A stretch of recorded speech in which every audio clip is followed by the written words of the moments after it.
Welcome to the Big Scoop with Coop. I'm your host, Coop.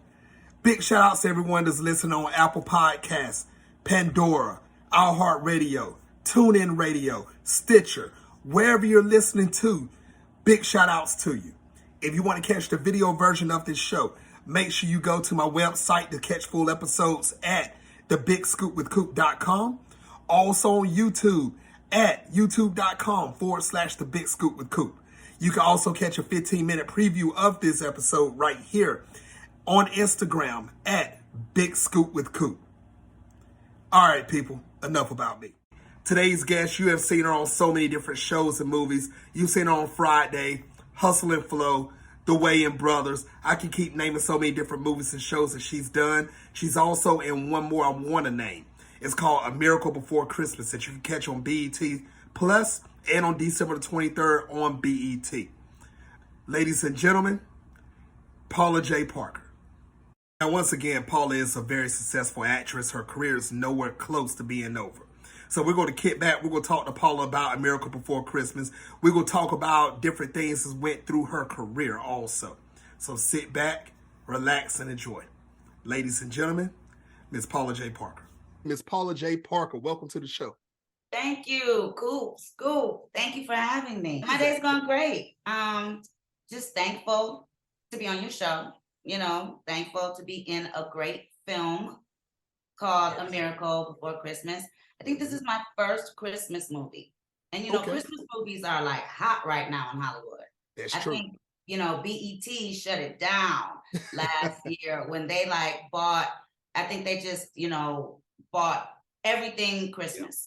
So, I think people who were ready to make Christmas movies just got that little push because, everyone loves the holidays. Everyone loves love, and they love to love during the holidays. So, this is a phenomenal example of, love during the holidays. It's kind of a Miracle on 34th Street meets the bishop's wife meets. Yep. It's all about the new you, a wonderful life, getting a glimpse into what the world would be like if you hadn't made the choices that you made. And I had the director of the show, Lazriel Lasson, on my show yesterday. Yes. And he was talking about it also. He sure was. But you know what, Paula, we're going to talk about that movie in 1 minute. But a lot of people, they have seen your face. They've seen you on a lot of things. But and let's still start don't know from the beginning. my name. Yeah, I'm one of those actresses that I've been in so many things and I've looked different in everything I've been in. They call us character actresses. So I know that I've been in the game 30 years working professionally. So I have a lot of people that they're like, oh my gosh, I'm a household name in a lot of Black households, but other, people, they'll see me, or even Black people, they don't really know my name. They'll be like, you're Paula Jai Walker? I'll just be like, yeah, that's me. You know what, Paula, don't I am a Black girl. Yourself. Very picky about how my name's pronounced, and it is Jay. Right. But, But you know what, Paula, a lot of people know you more than you give credit to be truthful. They do. But let's start from the beginning. When did you first realize that you wanted to become an actress? Wow. I was a baby. It was a recurring dream that I used to have when I didn't even understand what dreams were. I was so young that, I was having this dream. My dreams have come true. Since I was a little girl, I've been my father died when I was young. I used to see him. I didn't understand that he was dead and it wasn't normal, Haley Joel Osment, kind of thing. I've been through a lot, that has opened me up to my spiritual nature. And I've always known that this was something I was supposed to do. So I can't say it was a choice necessarily. It was a choice that I accepted, but it was something that I knew from, the moment I can remember that it was something that I wanted to do with my life. And I didn't know how to express it. And I didn't really understand what it was beyond people in this box, and I just knew that that's what I wanted. I understood that that was what the dream meant, but I thought it was my mom because it was an adult. And I saw she was an actress and she was with Billy D. Williams. But Mm. that's who my husband thinks he is. Anyway, so it was God's way of showing me where I should be, where I was heading. So I can't even say there was a time where I didn't want to be an actress or didn't know that that was the journey that I was supposed to, take. And I think that's a blessing because It there's so is. many people who have so much talent in so many things and they just don't know which way to turn or where to go with it. And I think once you know what you want to do with your life, I've always said that it makes the doing a lot easier. That's true. And Paula, I tell a lot of people, whenever you're young and you get that bug, that itch, or that feeling inside of you, there's a reason why it's there, because Yes, it's something you need to do in that field. right. And big shout outs to you for doing that, jumping up in there. And Also shout out big, to my mom. Yeah. yeah, yeah. And also big shout outs to Billy D, aka Forrest, also for doing his thing also. My Billy D. But Yes. yes, and shout outs to my mother because, there are a lot of parents whose children, they say these things that come from the ether and you just don't know where it's coming from, but she didn't shy away from it. And Right. she didn't discourage me. There were people in my family who discouraged her for Mhm. not discouraging me. Like, you know, my I don't want to say any, my Oh, dad before he died, he right. showed that he saw that I was showing signs of wanting to be an actress. He died when I was like 2 or 3, and I had already expressed that's what I wanted to do with my life. And my mother told me before he died, he told her to try to steer me away from that because Mhm. he was a hairdresser in the industry for big famous people out here in Los Angeles. He brought the weed to LA.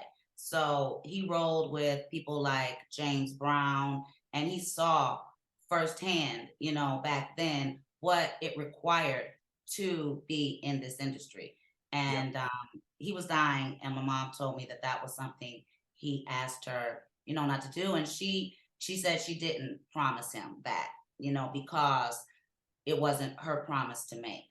And I Understandable. always thought that that was big because when someone is passing away and they may ask you to make a promise, he asked me to make one too, and mine was to take care of her, for the rest of our lives, her life, Understandable. my life. And I said yes. I don't even, I was 2 or 3, I don't even, that's the one thing I remember, you know Mhm. the last time I saw him and making that promise. So for her to also not make that promise, but make the promise to herself that it wasn't for her to say, I thought was very strong and noble. And, Okay. she went out of her way to help facilitate that dream. And I Understand. say that to my son all the time as well. As soon as you figure out what you want to do, I can help you. Hmm. Because if me being able to tell my mom, she put me in Caramel Theater, which is like one of the premier theaters or first theaters even in the country. But it happens to be a Black theater in Cleveland, Ohio. And, she put me in the Singing Angel. She was able to put me places that could help me with my dream. Hmm. So, that's what I'm, trying to do with my son. He likes baseball, he likes school. So, I get a tutors, make sure he's doing, well in school as well as baseball. So, it's our jobs as parents to help prepare the way for So whatever. true. Yes. So true. Now, Paula, you know what? And the thing is, hearing that story right there from how you made the promise, or you told your dad that you want to help your mother, you taking care of your family, you're doing everything right now. Years has went by, and you have been successful in this industry for the movie and television industry. Now, did you have any mentors that help you out in your career? Oh my gosh, yes. I'm from Cleveland. We've established that. So being able to work in Hollywood is nothing but God, because this is a town that operates on nepotism. You know, it's like if your dad is a carpenter, you're gonna lean towards being a carpenter when you grow up. So that's how Hollywood is. It's like if your dad is a famous actor, you're naturally going to gravitate and be welcomed into that community a lot quicker because you've already grown up in it. And that's what people don't understand. They think that the majority of people come here and just no, you come here a stranger. It's the people that live here, that are from here, that have established a life here, created a world beyond just being an entertainer, that do well in this town. So me coming here and being blessed the way I was isn't it, it's because there's so many that are talented. You wouldn't believe how many people in my class that are so talented. And I'm so thankful that a lot of us are getting that opportunity. But I have seen so much talent, you know, that you'll never see I all over the understand. world, because there's more to getting into this industry than how pretty you are or even how Yeah. talented you are. And you know what? And I tell people, Paula, all the time, and I told people through the whole 10 seasons of my show, when you're in this industry, 100 no's can equal one yes. A lot of Yes. people come into this industry and they go for a shot, they go for a screening, and they tell them no, and they run off and never come back. You can't give up that quick, And I don't especially in even the think, television and movie industry. I don't think, Coop, that is people's major problem. Mhm. I think, this is just my own personal opinion, that people come here on one. Like they come here with this plan, like, you know, and it's like they're not genuine. They're Right, not authentic. right, And it reads. And the thing about this industry that people also don't understand is you're with these people over 12 hours a day, you know, half the year. I am not trying to spend all of that time with someone who's finagling how to get themselves positioned in the right angle in the picture when that is the least of our worries. You know, Mhm. there's just some people that aren't genuine, and it's okay if you came here to be a celebrity, you're not really about the craft or the art of acting. That's cool, whatever your MO. It's just about, it's free to be nice. Right. It's free to be kind. It doesn't cost anything to allow the universe to let it take its course, because everyone will come out on top, Mhm. especially if you're kind and nice and pretty and talented. You know, you don't have to lie, you don't have to backstab. And that was what was, you know, weird about the whole professional. Like, I loved, my dream told me to act. It didn't tell me to be a part of the game, you Right, know, a part of the the other side of Hollywood, you right. The know, dark when the side. cameras aren't rolling. Yep. So that was never my objective. And it took a minute after I got married and had a baby for me to get to find my place within the Hollywood scheme as a married mother. Because, you know, I established friendships as a single, fun, you know, and I'm still all those things except the single part. So it's like I had to reestablish myself, which I didn't expect. You know, I thought foolishly, oh, I've done these many movies. I've got so much under my belt. I can take a little minute off and have a baby. But I Hmm. didn't anticipate that, because, you know, Hollywood is about revenue, Right. that they look at us as revenue and they build us up to bring in more revenue. That if I'm making choices that doesn't equal revenue. Yep. So, you know, I had to reestablish myself as a moneymaker Mhm. post having a child. and choosing a husband that wasn't a part of the network. So, he was what I needed. And I think coming from the Midwest, being someone who was grounded and close to God and didn't want to do this for the likes or whatever the kids say, or whatever, I don't know. Right. For the, I don't know, the cloud for a second. Yeah, because you came in pre-social media. So you can't really say the likes. It's really more I didn't do it for the cloud. I did it because, I saw a deficit in me, in an authentic version of me.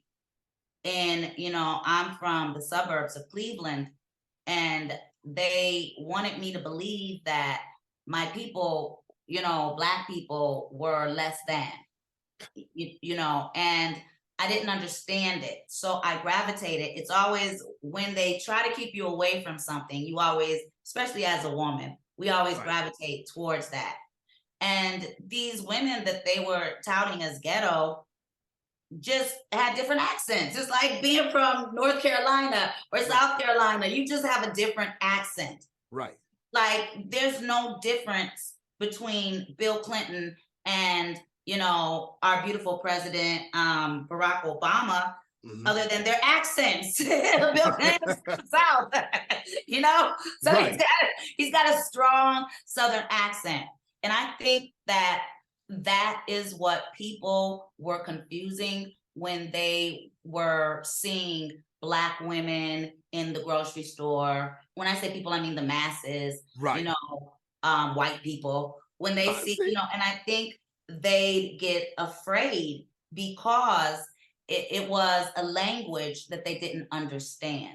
And so I go back to school and I try to tutor. They had all the Black kids except for me in the special needs class, whether they needed it or not. And it became important to me to rally for the Black woman specifically, and for the Black urban woman. It became important to me to let people know that she has a job, she has common sense. She may talk differently than you, maybe even walk differently, but she is worthy of love and respect, and she is talented. I was finding that, when I see Black women on TV, they have affected accents, like when they were supposed to be from the hood, they be like, I'm going down to the hood. Where my man at? I'm like, my friends don't sound like that. But, my girlfriends, from the inner city don't sound like that. But you know what, Paula? I got to cut you off on this one because I'm going to use you for an example. You're one of the women where it doesn't matter if you was on the Weigh-In Brothers. It don't matter if you was on Friday. It don't matter where you was at. You showed you were you for the whole time. And that's one thing that I love about. Well, now, I did try, Coop. I did try. I don't know if you caught it, but I did try to change my accents. Like, Friday, Joy was very DC. I modeled her off of all my favorite DC girls. Then I flipped it and sprung. Adina was a straight up Cali girl. You're right about that. I modeled her off of my favorite Cali girls. Then, when I did Hustle and Flow, I had a speech, like a person who ended up being my cousin, my husband's cousin, who I followed around. And I tried at the Memphis accent, but, a lot of people got upset because they didn't understand the Memphis accent that I was going for was not my husband. It was the woman that I was portraying. The woman in that deep South, where she's raising a child and the city didn't feel it necessary to put sidewalks on her street. Right. She's still walking and her pushing the baby stroller down dirt roads. That's the woman I wanted America to be confronted with. Well, you did a And great job.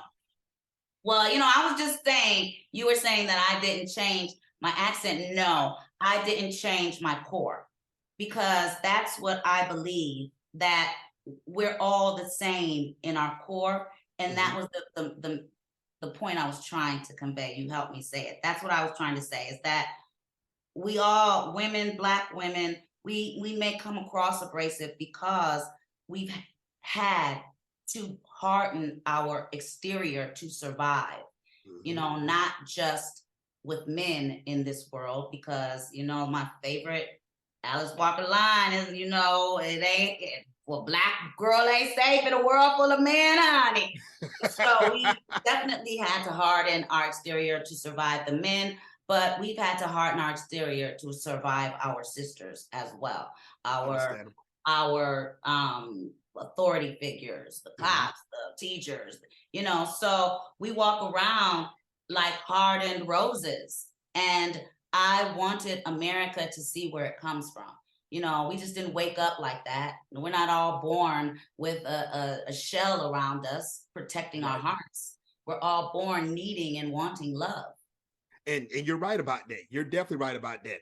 Now, Paula, I do want to ask you about this too, because you started talking about at the beginning of the show, A Miracle Before Christmas. Now, this movie is already out on BET Plus, correct? Yes. Now, yes. When can we see this on BET? It comes on BET the 28th. 3rd, right? 3rd. Yes. What you said. Don't, you know what? Cut that. Let me answer it I don't know. Let me put my pretend. It comes on BET on the 23rd, Coop. December 23rd. Ladies and gentlemen, it's watching worldwide. You're catching Paula right now in her natural state. You really are. Make sure you go watch this movie. If you got BET Plus, you just gave me a flash, Coop. Make sure you go watch this movie on BET Plus, December 23rd. Make sure you go watch it. Call your family, your friends, even call your haters. Make sure they all catch this movie. You don't want to miss this movie. You heard her earlier talking about it. Now, Paula, can you name just a few other things that you actually appeared in through your career right now? Well, right now, I also want you guys to check out The Proud Family. That's the one project I can say, other than Miracle Before Christmas, because I really do think it's a great film. It's family oriented, and I love our leads. My baby, I can't, he's not little anymore. He's a grown man. Romeo, he was on, I met him on The Proud Family. So it's so beautiful because Kyla Pratt, who plays Penny Proud on Disney Plus, gave us a reboot. So check that out. We've got one season under our belt, and yesterday we just got the official season 2 pickup and announcement for when it's going to air. We just won an Emmy, a Children's Emmy Award, so we're now officially an Emmy Award-winning show. But Kyla and Romeo were 14 when we, started The Proud Family, over 20 years ago. So to see them both grown up with kids of their own, I played my first grandmother, in A Miracle Before Christmas. And I know that's so corny, but I feel like, I don't know, I've been here and I'm still here. And for whatever capacity, I just want to say thank you to you, Coop, and to everybody out there who's been riding with me for 30 years. And you guys are still, showing me so much love and letting me know that you appreciate the love that I put into everything I do for you, because I am on a mission to educate people about who we are as a people, because I've been blessed to be in crossover projects that, internationally have been seen and have been viewed as how Black women are supposedly, and I've always found it important to be honest so that we also take a look at who we are. You know, it kind of hurt my feelings because my daughter, well, of course, I hate Steph, but my daughter, she said to me one day, she was like, it's your fault and Terrence's fault that my generation, stripper worships. And I was like, how dare you? What? But I honestly had to sit down and have a conversation with her. She was young, maybe like 19 at the time. Well, younger. She's only like 24 now. But she was like, I had to say, did you all not watch the end of that movie? Like, my character ended up the same place she began. That's right. And Terrence's character ended up digging in a toilet bowl and in jail. Yep. He didn't have a record deal, so he didn't own his master. So you might have heard it on the radio, but Anthony got all that money. So Anthony's character, Anthony and Elise's character. So it's important to me to make sure that people are educated as to what they're watching. Because I believe a lot of people just watch something and take away what they want out of it. They'll watch a whole movie. They won't get the point. Oh, she had on some cold earrings. Let me go buy me some earrings. Yeah, I saw a hullabaloo. And people are like, oh, but didn't you see the lady got killed? Oh, I seen her die, but look at these earrings. So it's like, I want us to be able to view film that stretches our minds. And for so long, we've been given this mush to watch and call it art. And so that's all we expect to see. That's all we want to see. We want to be brain dead when we watch or read or live or flip through. And that's not going to get us anywhere or our children anywhere. It's not going to perpetuate the type of legacy we want to leave behind. So my objective in everything I do, but especially in movies like A Miracle Before Christmas and the Proud Family, TV shows like The Proud Family, Proud Family Louder and Prouder, I'm able to, in your face, give you messages. Because when I'm giving you messages and you're looking at yourself in the mirror, sometimes you get mad at me instead of owning what you see. That's true. So I just challenge us all to go back and take a look at some of my movies, and you'll see that I'm not the stereotype you thought I was. I was really trying to bring a part of a real woman to each role to help you understand yourself better. You did that, Paula. That's psychology. You did. I minored. Now, I actually minored in journalism, but yeah, I read a lot of psychology books. I study. I'm interested in the way the mind operates, why we make the choices that we make. That's true. Now, Paula, you know what? You're very big on the television. You're very big on movies. You're very big in interviews. But what is the best way for everyone to follow you on social media? At PJAI Parker. That's once again at PJAI Parker. Is that gonna be Instagram? On Instagram and on Twitter. Nice.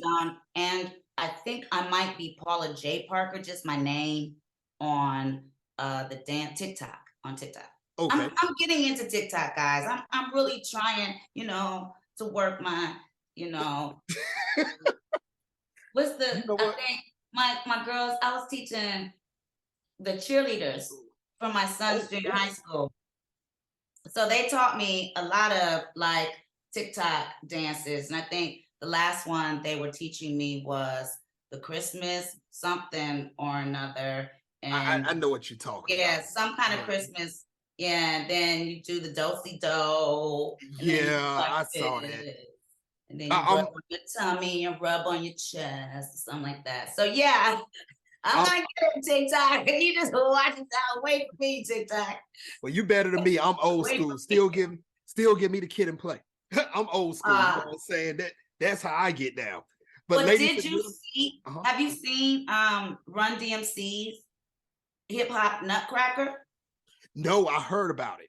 It's him, and then our boy, Curtis Blow makes an appearance. So for Ooh. all you old school hip hop heads, yeah, you definitely got to check it out. It's for the babies, but the fact that it's produced by Rev Run Mhm. and that he got Curtis Blow to come through, it's a beautiful thing. So I'm That's totally what's old up. school hip hop myself.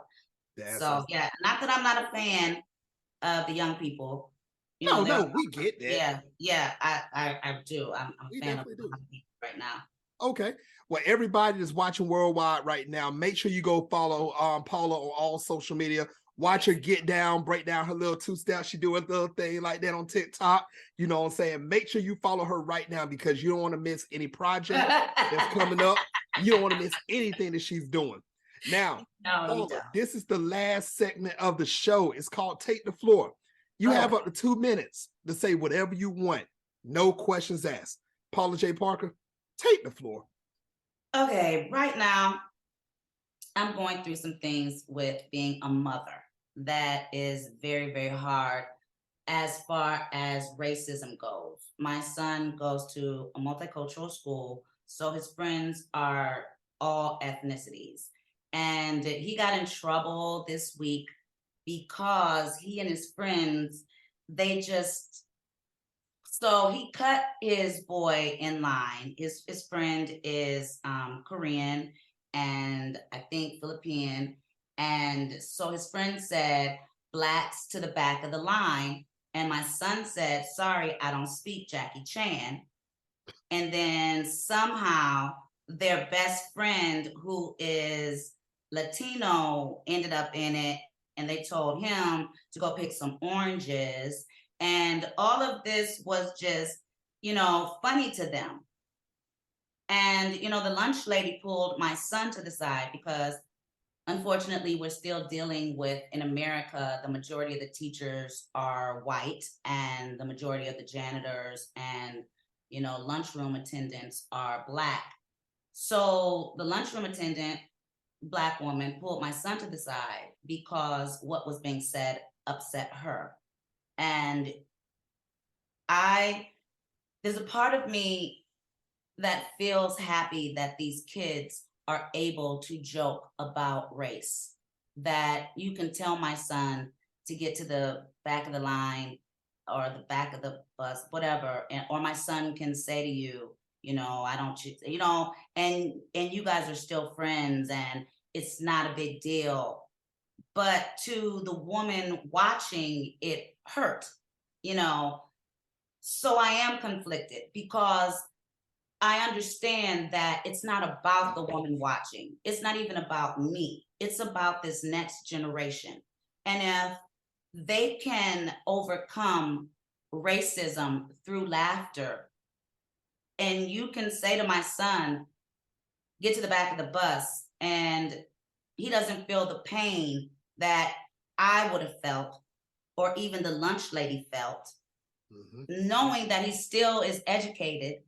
We made my son watch Roots religiously. Like it's not like, but it just makes me think of California and watching, our princess, America's princess, Meghan Markle's story on Netflix. And her mother had concerns because in California, race is different. You can laugh about it. But when she sent her daughter, her jewel to England, it wasn't so funny.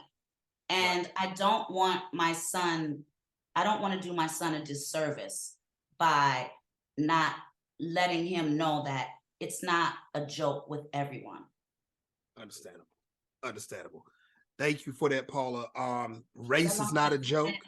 Race is not a joke. It's not a joke. Ladies and gentlemen, be kind to one another. Everybody become one. Paula, I want to thank you for coming on the show. I would love to have you back on in the future. Thank you for letting me air that. Yeah, ladies and gentlemen, make sure you stay tuned to the Big Scoop with Coop. My next guest on the Big Scoop with Coop is You know I don't never announce my next guest. You better follow me on social media at Big Scoop with Coop on Instagram to catch up who's going to be on. All right, people, until the next time on the Big Scoop with Coop. Peace.